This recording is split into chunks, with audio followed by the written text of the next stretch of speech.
Hey, what's up? It's Anthony here at LANDR, and in this video I'm going to show you how to release your music to streaming services using LANDR. Step 1 is to build your release. I'll be doing that starting on the LANDR homepage. I'm already logged in, so I'm just going to go to the app.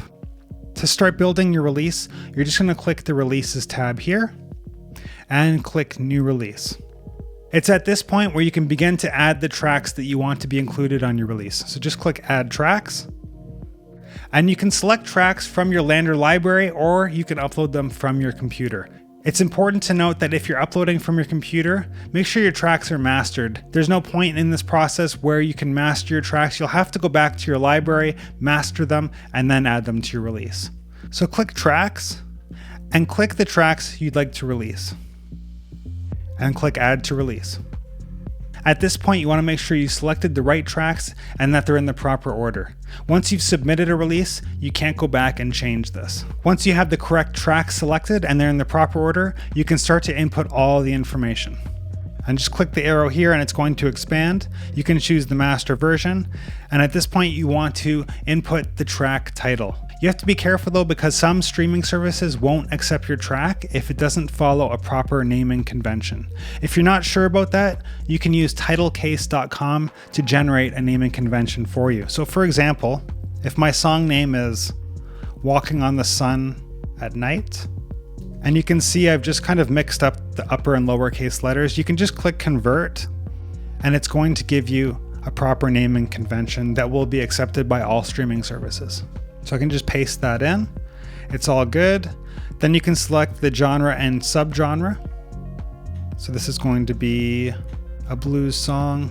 And then subgenre will just help streaming services identify it a bit more. So it's a blues rock song. You can input your artist name now. This is the name that you go by as an artist. So I'll just put my artist name.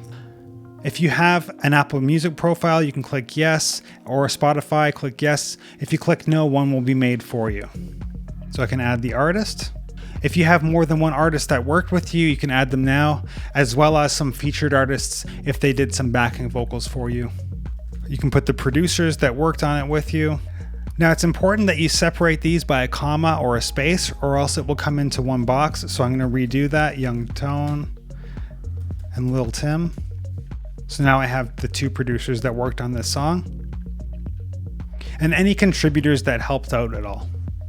It's really important that any artist that is credited more than once in your release has the exact same naming convention, so all the same upper and lowercase letters. So for example, Lil Tim, if he was also a contributor and he was a conductor, you want to make sure it's not like this. See how these are different? Make sure you follow the same naming convention. All the same upper and lowercase letters. Your composer name is your legal name, and this is for synchronization rights so they can find you in the database. So I'll just put my real name, and your publisher. If you don't have a publisher, then you'll just be self-published, where you can enter your name again. If you're not sure about any of these things, you can just hover over these question marks and it'll give you more information about the field that you're typing into.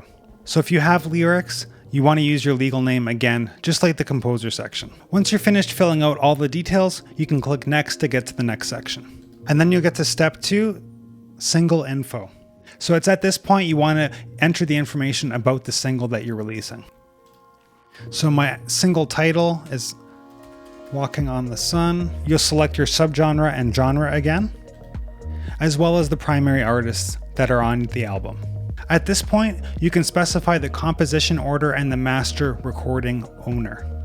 The composition owner is the person that wrote the song, and the master recording owner is also that person. If you have an exclusive publishing deal, this is where the master recording owner would change. If you've wrote the song yourself and you're releasing it yourself, you are the master recording owner. Alright, so step 3 out of 5, show your best side. This is where you can begin to upload your album artwork. You can either drag the file in, or you can click and upload it from your computer. So I'll just upload it. It's important that your album artwork is a perfect square and it's at least 3000 by 3000 pixels. Make sure there's no logos, social media logos, or links on your album artwork. Just the title and some nice graphics. Make sure it stands out. so people will find it intriguing and listen to your music. Perfect, so the album artwork is uploaded. Click next. So step 4, ready for the world to hear you? This is where you can select the streaming services that your music will be released to. So by default, it selects all the streaming services, and you can deselect them, and it's going to show you your potential reach for the streaming services that you've selected. So I've selected everything but Pandora and TikTok, and my potential reach is 2.125 billion. I'll just select all of them, and now it's 2.703 billion. You can set a release date, so you can have it come out between 1 to 3 days, or if you're doing some promotion and you want to delay your release, you can select a specific date 7 days from now or later. There's country restrictions if you don't want your music to come out in a specific country. So step 5 out of 5, last chance to double check. Make sure you triple check at this point. All the details are here that you've submitted. You can open up the tracks here. Look this over very carefully, and if you find anything that's not right, you can click the edit button to fix it. Once you've triple checked everything, you can click the submit button and you'll see this terms of service come up.